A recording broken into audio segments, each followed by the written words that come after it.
Atëherë, përshëndetje zoti Crawford, faleminderit që pranuat ftesën. Faleminderit për ftesën. Atëherë, në një kohë kur Shqipëria kërkon të forcojë lidhjet me diasporën edhe të tërheqë investime të reja nga shqiptarët jashtë vendit, sabeti diasporës mbyllet me premtime për bashkëpunim dhe për zhvillim ekonomik. Pyetja që shtrohet është që pas këtij samiti të diasporës, a mendoni se kemi më shumë propagandë apo garanci reale për investitorët? Kjo është diçka që unë kam ngritë si çështje qysh kur unë isha kryetari i Dhomës Amerikane. Unë isha në New York duke takuar disa nga diasporën.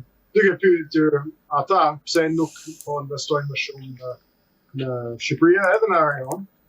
Disa ishin shqiptarë nga Kosova dhe Maqedonia. Shumica nga ata ishin interesuar për të investuar ose kishin investuar. Normalisht ata investojnë në fushët ku kanë përvoje, edhe përvojet e tjerë ishin pasuri patrimshme edhe restorantet të tillë. Kështu që ata që kanë ardhur edhe kishin vlerë, në atë kohë kishin problemet me hipotekën, me ndonjë hipotekë që ishte virtual online për të ditur nëse kishin probleme që ata ose të tillë. Kështu që ndërsa kemi zgjidhur këtë problem, është ende një çështje të hapur, edhe do jetë një pengesë për ata që mund të vinë të investojnë nga jashtë, jo vetëm nga Amerika, por në vende të tjera. Kuptohet që kur njerëz shkojnë në Amerikë, investojnë online, dhe mund të shohin edhe të mund të shohin ka ndonjë problem me tatimet nëse ka gjëra nga ana publike. Do të thënë nuk duhet të shkojnë fizikisht në Florida për të fituar përkimet e tjera për investim. Edhe çdo investim në biznes fillon me punësi. Kështu që këta është hapur dhe është përmirësuar, por dhe diçka për të vazhduar.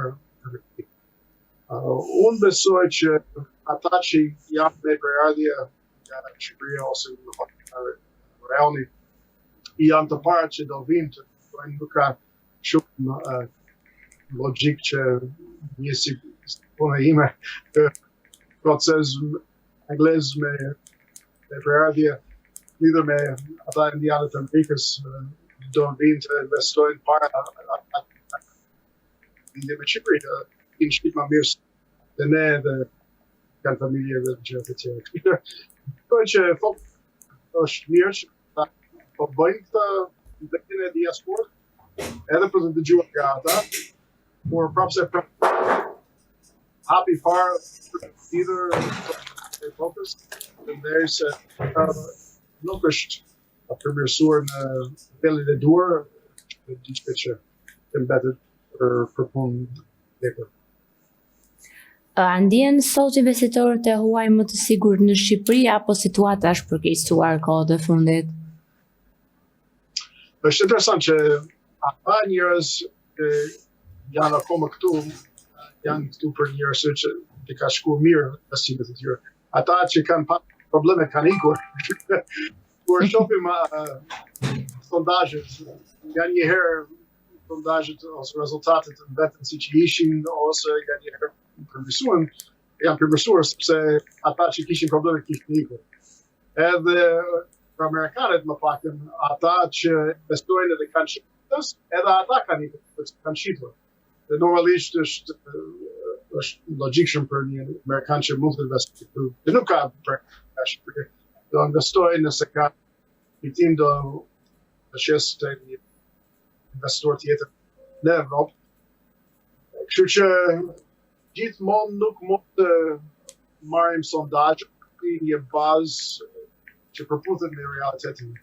Besoj që për investimet e mia, që janë më tepër në financë ose në gjëra janë pasuri patrimshme, janë më shumë pasuri intelektuale ose këta përmirësuar ose është i fitë, për ata janë të varur nga punëtorët, besoj ata kanë pas probleme për të gjetur punëtor. Bile ne shohim shumë nga të huajt nga Azia dhe vendet e ndryshme që kanë parë për të punur këtu.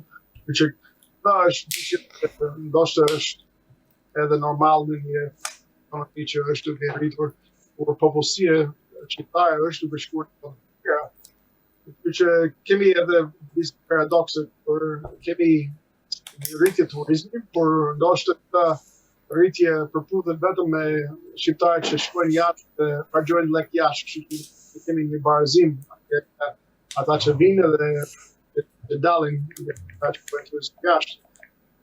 Por kemi edhe një kurth Shqipëria po hapen, shqiptarët po ikin, ne kemi probleme me punëtorët. Kështu që kemi disa elemente që vazhdojnë të jenë probleme, me oligarkët, me korupcionet, këta është diçka që kanë përmendur për 10 vjet. Ka pas disa hapësire, por ende se shohim më koma vazhdon për mësuar. Ju keni paremëruar më herët për largim të bizneseve. A jemi sot afër këtij skenari? Vajnë nga fusha biznes, sidomos ata që kanë investuar në energji, por unë edhe domos investori më i madh Shqipëri ishin kanadezët edhe amerikanët përmes kanadezët. Ata ishin për në minët, në naftë, në aeroportin edhe në disa zona të tjera. Tani nuk kemi më investuar nga Amerika ose në minët që pakën të njofun, dhe kanë larguar nga nafta me aeroport ishin pas sukses dhe kanë shit një grup tjetër e kanë duar disa herë në këta momente që besoj që disa sektorat kanë thënë dhe të themi ndryrë, mund të themi që energji ka qenë më keqe, edhe këta është një sektor që kyç për Shqipëri edhe për sigurinë e rajonit, besoj që është një fokus i administratës Trumpit. Dhe ishte përmendur për në marrëveshje ishte Kosovë dhe Izrael. Sa më shumë që mund të ndihmojmë rajoni dhe Shqipëri, por jo vetëm Shqipëri, por të jetë të parë nga Rusia, ashtu do që Shqipëria është në një pozitë më të mirë, por Serbia dhe Kosova dhe ata të tjera janë më të dobët. Kështu që besoj që kemi hapësirë për të bërë të sektorin. Në turizëm kemi hap pozitive, edhe besoj që do të jetë pozitive, por nga vetëm hapën daljen e valutët që del kur është parë shkojnë në bëjnë turizëm është në Evropë. Po kompanitë amerikane që kanë ngelur, po mendojnë të largohen nga Shqipëria? Unë besoj që kur shohim kompanitë amerikane, kanë shumë moral që janë vetëm amerikane. Ne kemi shumë produkte amerikane, kemi shumë markë amerikane, kemi shumë bashkëpunim, por kemi shumë biznese që janë vetëm amerikane. Edhe nëse nuk janë pasuri patueshme. Për shembull, është shohim Fiat ata me market Coca-Cola ose Pepsi. Ata janë në bashkëpunim me evropianët ose me shqiptarët. Shikojmë hotelet, markets i Hilton ose Hyatt ose Marriott që mund të jenë ose janë. Ata janë në bashkëpunim me njerëz në Shqipëri. Nëse shohim artikuj, kompjuterësh, fonësh, të tjera në bashkëpunim. Kështu që ta bashkëpunim ka pas test, kur kemi parë Amerikanët kanë ardhur direkt e vetëm, ata nuk kanë qëndruar shumë në Shqipëri. Ndoshta është pjesë dhe është një vend i vogël, por prapë është edhe pak vështirë për një të huaj të punojnë në Shqipëri, edhe ndoshta një bashkëpunim do vazhdojë të jetë metodë për atë pikën sukses. A është korrupsioni ende problemi numër 1 për investitorët apo taksat dhe burokracia po i trembin më shumë? Varet nga kuptohet që është diçka që është përmendur edhe nga Amerikanët, është një problem. Kur unë shikoj ata që mund të vinë nga jashtë, kanë lekë të madhe që mund të investojnë milionit, normalisht ata do shikojnë do një sektor ose do një geografi që mund të absorboj, mund të marrë këta në një mënyrë efikase.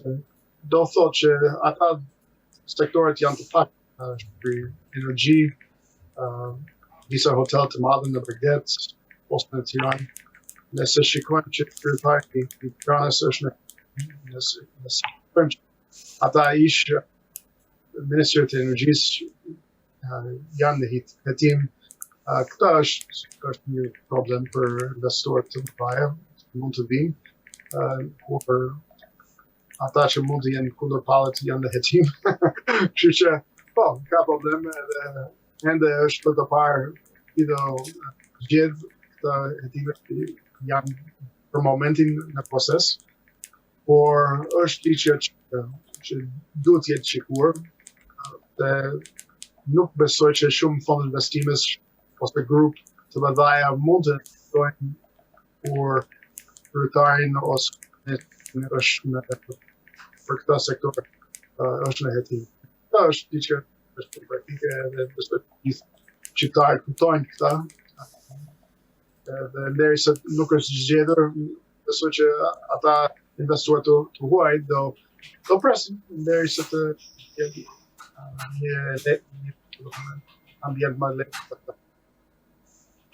A mendon se qeveria shqiptare po I dëgjon realisht shqetësimet e biznesit apo ka një hendek të madh mes politikës edhe ekonomisë reale? Unë besoj që në këtë moment shqiptarët dëgjojnë. Nuk është problemi që nuk dëgjojnë, është problemi që nuk zbatojnë. Kur unë erdhe në Shqipëri në fillim edhe për herë së parë ishte në atë kohë njerëz që ishin dëshirë por nuk dinin. Nuk kishin përvoja, nuk kishin përvoja as në jetë, as në biznes, në sistem kapitalist. Tani këta nuk është situata. Ka qenë në universitet në përballë, dinë gjuhët pa shumë të mirë. Nuk është problemi për të ditur ose mos jenë dinë, ta dinë. Është thjesht një moment për të vendosur të zbatojnë ose jo. Edhe këta është ndoshta populli duhet të marrë një vendim nëse ata nuk janë të kënaqur me qeverinë që kanë ose me njerëz kuptojnë edhe nuk zbatojnë, nuk të votojnë. Prapë, ne kemi të njëjtën problem në Amerikë, nuk është ndonjë problem që është edhe njerëz në Kongres dinë shumë në Amerikë kërkojnë disa salat dhe kërkojnë disa rezultatet, ata kuptojnë për tjetër. Shqipëria është duke kërkuar investime nga diaspora, por a rrezikon që edhe këta investitorë të zhgënjehen njësoj si këta të huajt? Po, edhe është më vështirë sepse nëse do vinë investorë nga Nebraska për shembull, që janë me pirate edhe do humbasin nga kosto për të keqe. Ata do ikin, por nuk do thonë gjë, sepse do shkojnë në një vend tjetër në Vietnam ose në Amerikë. Po nëse është një shqiptar që ka një problem edhe shqiptar, por ai do pas me shokët e tjerë së tij që janë edhe në Shqipëri edhe në vendet e tjera. Kështu që besoj që gjithmonë Shqipëria duhet të kujdeset për ata që këtu, edhe nga ata që janë me përardhje ose kanë lidhje me Shqipërinë. Kjo është thjesht politikë. Një reklam pozitiv mund të kap 5 persona, 10 persona, një reklam që qindrat ose mirë të persona. Kështu që është besoj një model që ke parë në disa vende të tjera. Në Angli, në Irland, në Itali, në Hungari, në Polani, kur ata mobilizojnë shkojnë diasporën të tjera. Në Izrael, për shembull, mund të jetë një fuqi shumë të madhe dhe shumë pozitive. Nëse ata nuk përfshin diasporën, ose diaspora vjen edhe ka problemet me kontrol për ditë nga bashkia, ose korrupsionin, ose pengesë. Këta është një reklam që e shumizohet në mënyrë negative. Për që ne tentojmë të shpangim sa më shumë problemet të reklamojmë pozitive. Por besoj që në këtë moment nuk është problem për qeveria të mos jenë dini, për të bërë është ata do vendosin të bëjnë. Nëse politikat aktuale do të vazhdojnë kështu, cili është skenari më i keq që mund të ndodhë me investimet e huaja në 2 vjeçarin e ardhshëm? Gjithmonë ka një kur dikush del është njërë, nuk do thotë që do mbyllin investimet e tyre, do thotë që ata do shesin.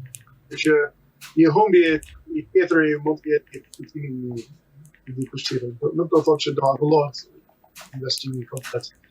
Unë për këtë kam edhe blerë ata që kanë bërë gabimet përpara, ose nga tregu, ose që tjetër është jetë normal në turizmi që të ndodhë.